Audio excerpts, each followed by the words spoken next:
एवढं काय मागितलं मी तुमच्याकडे? फक्त एक साडी. नेहाच्या डोळ्यात अश्रू होते. समोर उभा असलेला तिचा नवरा अभिजित हातात पैशाचं पाकिट घट्ट धरून म्हणाला, साडीची काय गरज आहे? गेल्या वर्षीची अजून चांगली आहे. उगाच पैसे वाया घालवू नकोस. नेहाने शांतपणे मान खाली घातली. घरात पैशाची कमतरता नव्हती.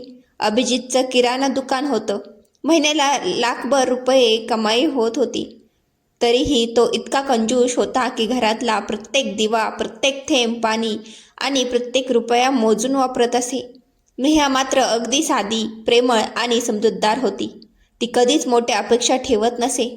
दुसऱ्या दिवशी त्यांच्या लग्नाचा 5वा वाढदिवस होता. शेजारच्या सुमनताईंनी विचारलं, नेहा, उद्या काय प्लॅन आहे? नेहा हसली, काही नाही ताई. त्यांनी वेळ दिला तरी खूप आहे. पण मनातून तिला वाटत होतं, यावेळी तरी ते माझ्यासाठी एखादं छोटंसं गिफ्ट आणतील. दुसऱ्या दिवशी सकाळ झाली. नेहाने घर सजवलं. स्वतःच्या हाताने पुरणपोळी, श्रीखंड आणि अभिजितला आवडणाऱ्या सगळ्या भाज्या बनवल्या. संध्याकाळी अभिजित घरी आला. त्याच्या हातात एक छोटीशी पिशवी होती. नेहाच्या चेहऱ्यावर आनंद फुलला. माझ्यासाठी गिफ्ट आहे का? अभिजितने पिशवी तिच्या हातात दिली. नेहाने ती उघडली. आत एक प्लॅस्टिकचा स्वस्त कप होता आणि त्यावर मोठ्या अक्षरात लिहिलं होतं, फ्री गिफ्ट. नेहाच्या हातातून तो कप खाली पडला. दुकानातून मोफत मिळाला कप, तोच तिच्या लग्नाच्या वाढदिवसाचं गिफ्ट होतं. त्या रात्री ती उशीमध्ये चेहरा लपवून रडत होत राहिली. पण अभिजित मात्र लोखंडी कपाट उघडून पैशाचे गट्टे मोजत बसला होता. त्याला अजिबात कल्पना नव्हती की त्याच कपाटावर एका अनोळखी माणसाची नजर पडली होती आणि त्याच रात्री त्या घराकडे एक मोठं संकट वेगाने येत होतं. त्या रात्री जवळपास 12 वाजले होते. सगळं गाव गाढ झोपलं होतं. अचानक घराच्या मागच्या बाजूने खटखट असा आवाज आला. नेहाला जाग आली. तिने अभिजितला हलवलं. अहो, बाहेर कोणीतरी आहे असं वाटतंय. अभिजित चिडून म्हणाला, झोप गप, झोप गप. मांजर असेल. पण आवाज वाढतच होता. नेहाने खिडकीतून बाहेर डोकावलं. काळोखात 2 सावल्या घराभोवती फिरताना तिला दिसल्या. तिच्या अंगावर काटा आला. अहो, खरंच कोणीतरी आहे. यावेळी अभिजित घाबरला. तो धावत कपाटाकडे गेला. पहिल्यांदा त्याने बायकोची चौकशी केली नाही, तर कपाटात ठेवलेले पैसे आहेत की नाही हे तपासायला सुरुवात केली. नेहा त्याच्याकडे पाहतच राहिली. तिच्या डोळ्यात वेदना होत्या. आजही माझ्यापेक्षा पैसेच महत्त्वाचे. तेवढ्यात धाड. घराच्या मागचा दरवाजा जोरात हलला. दोघांचेही हृदय धडधडू लागले. नेहाने लगेच शेजारी राहणाऱ्या सुमनताईंना फोन केला. फक्त 5 मिनिटात गावातील 10-12 लोक काठ्या घेऊन धावत आले. आवाज ऐकताच ते अनोळखी माणसं पळून गेली. सगळं शांत झालं. गावकरी म्हणाले, अभिजित, काळजी घे. घरात एवढे पैसे ठेवणं धोकादायक आहे. पण अभिजित पुन्हा त्याच विचारात. चोरांनी पैसे नेले नाहीत ना? दुसऱ्या दिवशी सकाळी पोलीस चौकशी करून गेले. एक पोलीस अधिकारी म्हणाला, बँकेत पैसे ठेवले तर सुरक्षित राहतील. अभिजित लगेच म्हणाला, बँकेत ठेवले तर व्याज कमी मिळेल. मी घरातच ठेवणार. सगळे त्याच्याकडे आश्चर्याने पाहत राहिले. त्या दिवशी दुपारी नेहा घर साफ करत होती. तेवढ्यात तिला कपाटामागे एक जुनी फाईल सापडली. ती उघडताच तिच्या डोळ्यासमोर बँकेची पासबुक, एफडीच्या पावत्या आणि लाखो रुपयाचे कागद होते. ती थक्क झाली. घरात इतके पैसे असूनही तिला औषध, साडी आणि चपलांसाठीही पैसे मिळत नव्हते. नेहाच्या डोळ्यातून अश्रू वाहू लागले. पण त्याच क्षणी अभिजितच्या मोबाईलवर एक अनोळखी नंबरवरून फोन आला. तुझे पैसे कुठे ठेवले आहेत? आम्हाला सगळं माहीत आहे. उद्या रात्री आम्ही परत येणार आहोत. फोन कट झाला. अभिजितच्या हातातून मोबाईल खाली पडला आणि पहिल्यांदाच त्याला पैशापेक्षा स्वतःच्या जीवाची भीती वाटू लागली. त्या फोननंतर अभिजितची झोप उडाली. रात्रभर तो खिडकीतून बाहेर पाहत बसला. प्रत्येक आवाज त्याला चोराचा वाटत होता. पहाटे नेहा उठली. तिने अभिजितकडे पाहिलं. पहिल्यांदाच त्याच्या चेहऱ्यावर भीती स्पष्ट दिसत होती. ती शांतपणे म्हणाली, मी कालपासून सांगते, पैसे घरात ठेवू नका, बँकेत ठेवा. पण अभिजितचा हट्ट अजूनही कायम होता. नाही, माझे पैसे मी कुठे ठेवायचे ते मला माहीत आहे. तेवढ्यात दुकानात एक वृद्ध आजोबा आले. त्याने थरथरत्या आवाजात विचारलं, बाळा, माझ्या नातीला ताप आहे. औषधासाठी 500 रुपये कमी पडतायत. 2 दिवसात परत करतो. अभिजितने सरळ उत्तर दिलं, माफ करा, माझ्याकडे नाहीत. हे ऐकून आजोबा निराश होऊन निघून गेले. नेहाला ते पाहुलं नाही. तिने आपल्या बचतीतून 500 रुपये काढले आणि आजोबांच्या हातात ठेवले. आजोबांच्या डोळ्यात पाणी आलं. बाळा, देव तुझं भलं करो. आज तू नसतीस तर माझ्या नातीचं काय झालं असतं. अभिजितला खूप राग आला. माझ्या परवानगीशिवाय पैसे का दिलेस? नेहा शांतपणे म्हणाली, गरजवंताला मदत केली. ते पैसे परत आले नाहीत तरी चालतील, पण एखादा जीव वाचला तर.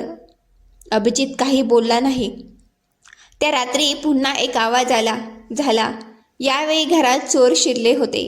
अभिजितने घाईघाईने कपाट उघडलं, पण त्याच्या धक्क्याला पारावार उरला नाही. कपाट रिकामं होतं. तो ओरडला, माझे पैसे कुठे गेले? नेहा घाबरली. चोरांनी खरंच पैसे नेले होते का? की घरातल्या कोणीतरी आधीच ते पैसे सुरक्षित ठिकाणी हलवले होते? अभिजितच्या आयुष्यातील सर्वात मोठं रहस्य आता उलगडणार होतं. दुसऱ्या दिवशी सकाळी नेहा स्वयंपाक करत होती. अहो, कोथिंबीर संपली आहे. 10 रुपयाची आणाल का? भाजीला चव येईल. अभिजित लगेच चिडला, 10 रुपये म्हणजे 10 रुपये? कोथिंबीर नसली तर कोणी उपाशी मरत नाही. नेहा शांत झाली.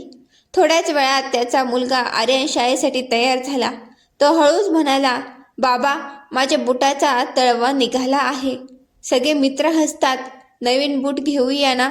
अभिजितने बूट हातात घेतला आणि म्हणाला, नवीन बूट? अजून 6 महिने चालतील. त्याने गोंद आणला, तळवा चिकटवला आणि मुलाच्या हातात बूट देत म्हणाला, हे बघ, अगदी नवीनसारखे झाले. आर्यनचे डोळे भरून आले. तो काही न बोलता शाळेत निघून गेला. हे सगळं पाहून नेहाचं मन तुटलं. दुपारी वीज बिल होतं 870. अभिजित संतापला, इतकं बिल कसं आलं? आता नियम लावतो. त्याने घरात कागद चिटकवले, रिकाम्या खोलीत लाईट बंद करा, पंखा फक्त गरज असेल तेव्हाच चालू करा, TV दिवसातून फक्त अर्धा तास. संध्याकाळी मुलगा अभ्यास करत होता. अभिजितने त्याच्यासमोरचा दिवा बंद केला. बाहेरचा प्रकाश आहे ना, त्यात अभ्यास कर. नेहा म्हणाली, अहो, मुलाच्या डोळ्यावर परिणाम होईल. वीज मोफत मिळते का? तो ओरडला. रात्री जेवताना नेहाने विचारलंय, या वर्षी दिवाळीत एक साडी घेऊ का? अभिजित हसला. दिवाळी दरवर्षी येते. साडी 2 वर्षांनी घेतली तरी चालते. नेहाने पुन्हा काहीच बोललं नाही. पण हे सगळं खिडकीतून एक माणूस शांतपणे पाहत होता. तो हळूच म्हणाला, ज्याच्याकडे इतके पैसे आहेत तो स्वतःच्या बायको मुलांवरही खर्च करत नाही. त्याने मोबाईल काढला, कोणाला तरी फोन लावला आणि म्हणाला, आपल्याला हवं ते घर सापडलं आहे. नेहाला अजूनही कल्पना नव्हती की अभिजितचा कंजूसपणा आता संपूर्ण कुटुंबाला एका मोठ्या संकटात ढकलणार होता. दुसऱ्या दिवशी सकाळी अभिजित दुकान उघडत होता. तेवढ्यात त्याचा लहान भाऊ निलेश धावत आला. दादा दादा, आईला अचानक छातीत दुखायला लागले. डॉक्टरांकडे न्यायचं आहे. माझ्याकडे 50 रुपये कमी पडत आहेत. अभिजितने दुकानातील पैशाच्या ड्रॉवरकडे पाहिलं. ड्रॉवरमध्ये हजारो रुपये होते. तरीही तो म्हणाला, माझ्याकडे सुट्टे नाहीत, कोणाकडून तरी घे. हे ऐकताच निलेशच्या डोळ्यात पाणी आलं. दादा, आईची तब्येत बिघडली आहे, मी काही करू शकत नाही. निलेश निघून गेला. हे सगळं शेजारचे लोक पाहत होते. गावातील एका म्हाताऱ्या आजोबांनी हळूच म्हटलं, ज्याला स्वतःच्या आईसाठी 50 रुपये द्यायची हिंमत नाही, तो माणूस श्रीमंत असला तरी गरीबच. हे शब्द गावभर पसरले. संध्याकाळी दुकानात एक वृद्ध महिला आली. तिने तांदूळ, तेल आणि साखर घेतली. बिल झालं 498.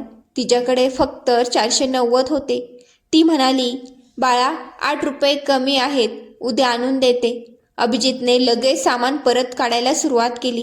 पैसे पूर्ण नसतील तर सामान नाही. महिलेने हात जोडले.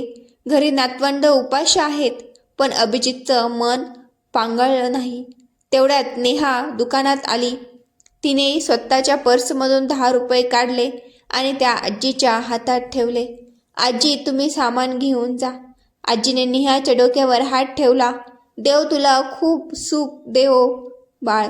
अभिजितचा राग अनावर झाला. तुला पैसे उधळायची सवय लागली आहे, नेहा शांतपणे म्हणाली. माणुसकीवर खर्च केलेले पैसे कधी वाया जात नाहीत. अभिजित काहीच बोलला नाही. त्या रात्री घराच्या दारावर जोरात टकटक झाली. अभिजितने दार उघडलं. समोर 2 अनोळखी माणसं उभी होती. त्यापैकी एक हसत म्हणाला, तुमच्याकडे खूप पैसे आहेत म्हणे. आम्हाला फक्त थोडी माहिती हवी होती. अभिजितच्या चेहऱ्याचा रंग उडाला, कारण हे दोघे साधे माणसं नव्हते. तो रागाने नाही म्हणाला.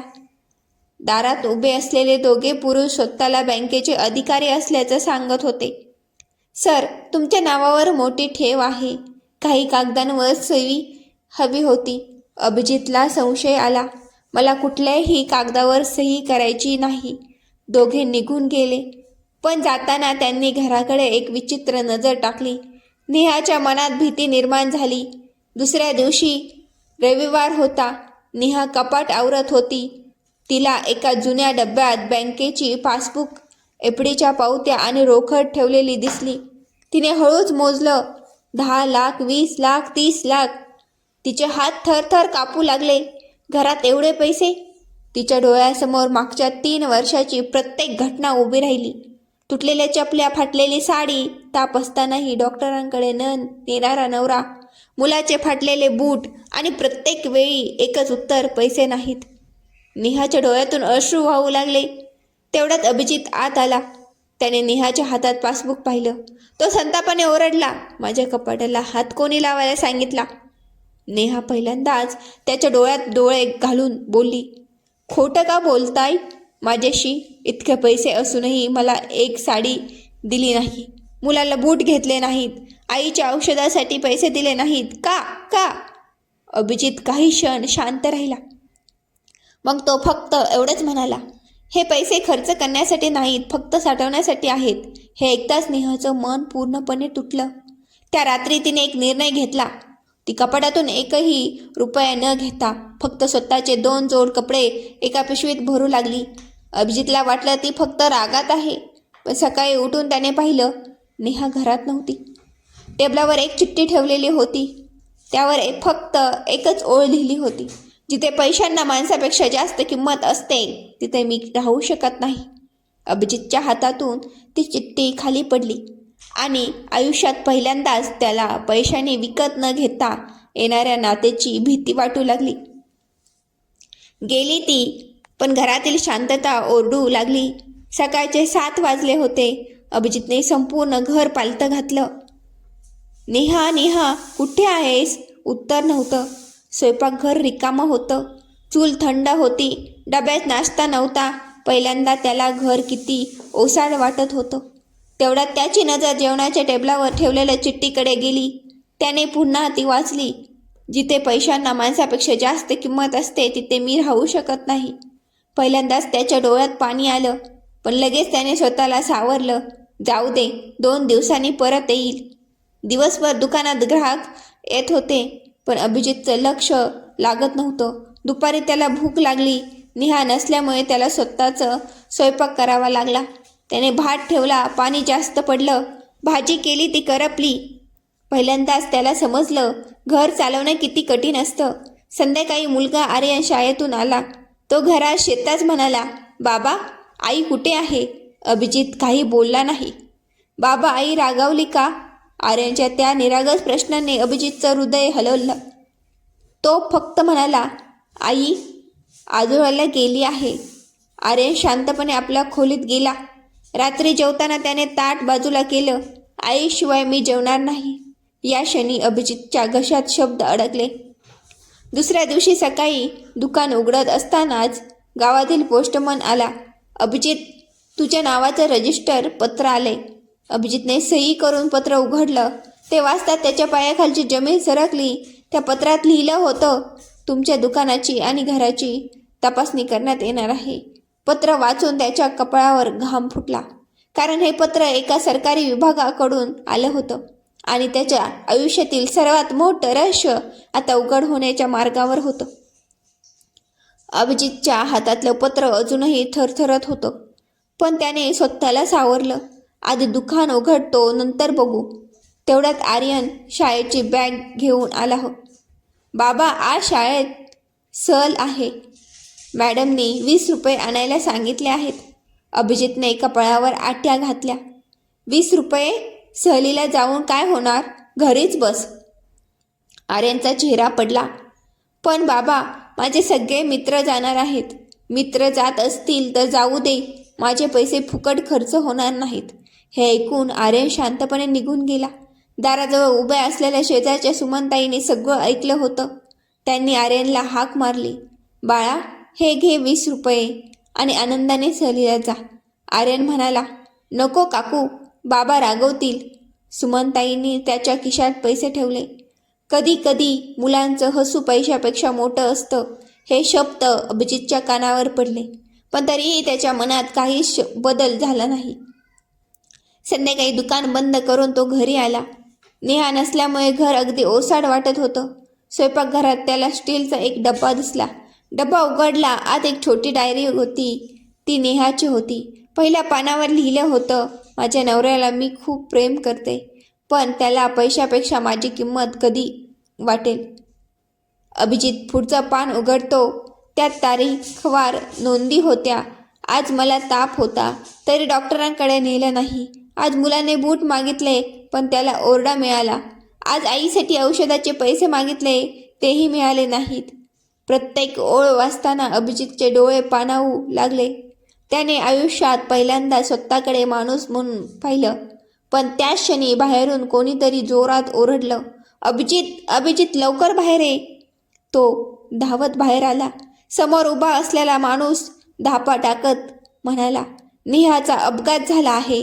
तिला ताबडतोब रुग्णालयात नेले. हे ऐकताच अभिजितच्या हातातून डायरी खाली पडली आणि त्याच्या आयुष्यात पहिल्यांदाच त्याला वाटलं, जर पैशांनी वेळ परत विकत घेता आली असती तर. काय म्हणालात? नेहाचा अपघात झाला? अभिजितच्या पायाखालची जमीनच सरकली. तो काहीही न विचारता रुग्णालयाकडे धावत सुटला. रस्त्यात त्याच्या डोळ्यासमोर एकामागोमाग एक प्रसंग येत होते. नेहाने मागितलेली साडी, मुलाचे फाटलेले बूट, आईच्या औषधासाठी न दिलेले पैसे आणि तिच्या डायरीत लिहिलेलं ते वाक्य, माझ्या नवऱ्याला पैशापेक्षा माझी किंमत कधी वाटेल. अभिजितचे डोळे भरून आले. तो रुग्णालयात पोहोचला. नेहा ऑपरेशन थिएटरमध्ये बाहेर स्ट्रेचरवर होती. डॉक्टर म्हणाले, रक्त खूप वाहील आहे, ताबडतोब उपचार सुरू करावे लागतील. अभिजितने थरथरत्या हाताने पाकिट काढलं. डॉक्टर, कितीही खर्च आला तरी करा, माझी बायको वाचली पाहिजे. डॉक्टर शांतपणे म्हणाले, आज पैशापेक्षा वेळ महत्त्वाचा आहे. हे वाक्य ऐकताच अभिजितला जणू जोराचा धक्का बसला. तेवढ्यात शेजारच्या सुमनताई तिथे आल्या. त्या म्हणाल्या, काळजी करू नकोस, नेहाला वेळेवर रुग्णालयात आणलं म्हणून उपचार लगेच सुरू झाले. अभिजितने आश्चर्याने विचारलं, तिला कोण घेऊन आलं? सुमनताई म्हणाल्या, संपूर्ण गाव. ज्या लोकांना नेहाने आयुष्यभर मदत केली ते सगळे धावत आले. अभिजित गप्प झाला. त्याला आठवलं, तो मात्र कुणालाच कधी मदत करत नव्हता. आज त्याची बायको इतरांच्या चांगुलपणामुळे जिवंत राहण्याची आशा होती. त्याच्या डोळ्यातून अश्रू वाहू लागले. पहिल्यांदाच त्याला जाणवलं, साठवलेले पैसे संकटात उपयोगी पडतात, पण साठवलेली माणसं त्याहून मोठा आधार असतात. तेवढ्यात ऑपरेशन थिएटरचा दरवाजा उघडला. डॉक्टर बाहेर आले. त्याच्या चेहऱ्यावरचं गंभीर भाव पाहून अभिजितचं हृदय जोरात धडधडू लागलं. डॉक्टरांनी एक वाक्य उच्चारलं, आता पुढचे 24 तास खूप महत्त्वाचे आहेत. आयुष्यात पहिल्यांदाच त्याने पैशाकडे नाही, देवाकडे हात जोडले. डॉक्टरांचे शब्द ऐकून अभिजितच्या डोळ्यासमोर अंधार पसरला. पुढचे 24 तास खूप महत्त्वाचे आहेत. तो रुग्णालयाच्या बाकावर बसला. पहिल्यांदाच त्याच्या हातात पैशाचं पाकिट होतं, पण त्या पैशाचा त्याला काहीच उपयोग होत नव्हता.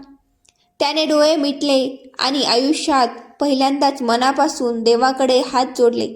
देवा, माझी नेहा बरी झाली तर मी आयुष्यभर पैशाचा गुलाम राहणार नाही.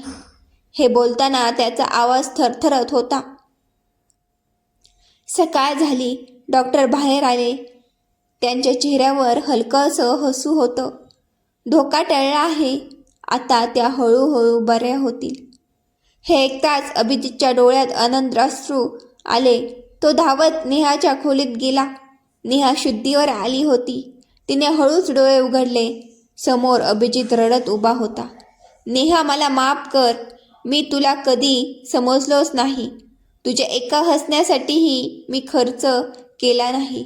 पण आज समजलं, तुझ्याशिवाय हे पैसे कागदाचे तुकडे आहेत. नेहाने काही क्षण त्याच्याकडे पाहिलं. तिच्या डोळ्यातही अश्रू आले. ती म्हणाली, मला पैशाची कधीच हाव नव्हती. मला फक्त तुमचं प्रेम हवं होतं. अभिजितने तिचा हात हातात घेतला. आजपासून माझं आयुष्य बदलेल. 1 महिन्यानंतर संपूर्ण गाव आश्चर्यचकित झालं. अभिजितने सर्वप्रथम मुलासाठी नवीन बूट घेतले. नेहासाठी सुंदर पैठणी साडी आणली. आईच्या औषधाची वर्षभराची व्यवस्था केली. दुकानाबाहेर एक फलक लावला. गरजू माणसाला औषधासाठी किंवा अन्नासाठी पैसे कमी पडले तर इथून मदत मिळेल. गावातील लोकांच्या डोळ्यात कौतुक होतं. ज्याला लोक कंजूस अभिजित म्हणायचे, त्यालाच आता लोक प्रेमाने मोठ्या मानाचा अभिजित म्हणू लागले. अभिजितने हसत नेहाकडे पाहिलं. नेहाने अनेक वर्षांनी मनापासून हसली. त्या दिवशी अभिजितला आयुष्यातील सर्वात मोठा धडा मिळाला. पैसे साठवले तर संपत्ती वाढते, पण प्रेम, माणुसकी आणि विश्वास जपला तर आयुष्य समृद्ध होतं. बरोबर ना? बरोबर असेल तर कमेंटमध्ये एस असे टाईप करा आणि चॅनेलला सबस्क्राईब करा. कंजूस नवरा आणि त्याच्या पत्नीची ही हृदयस्पर्शी कथा शेवटपर्यंत नक्की पाहिली त्याबद्दल मनापासून धन्यवाद. पैशापेक्षा माणुसकी आणि नात्याची किंमत किती मोठी असते याचा सुंदर संदेश या कथेतून मिळेल. जर कथा आवडली तर व्हिडिओला लाईक करा, कमेंट करा आणि अशाच भावनिक मराठी कथा ऐकण्यासाठी चॅनेलला सबस्क्राईब करा.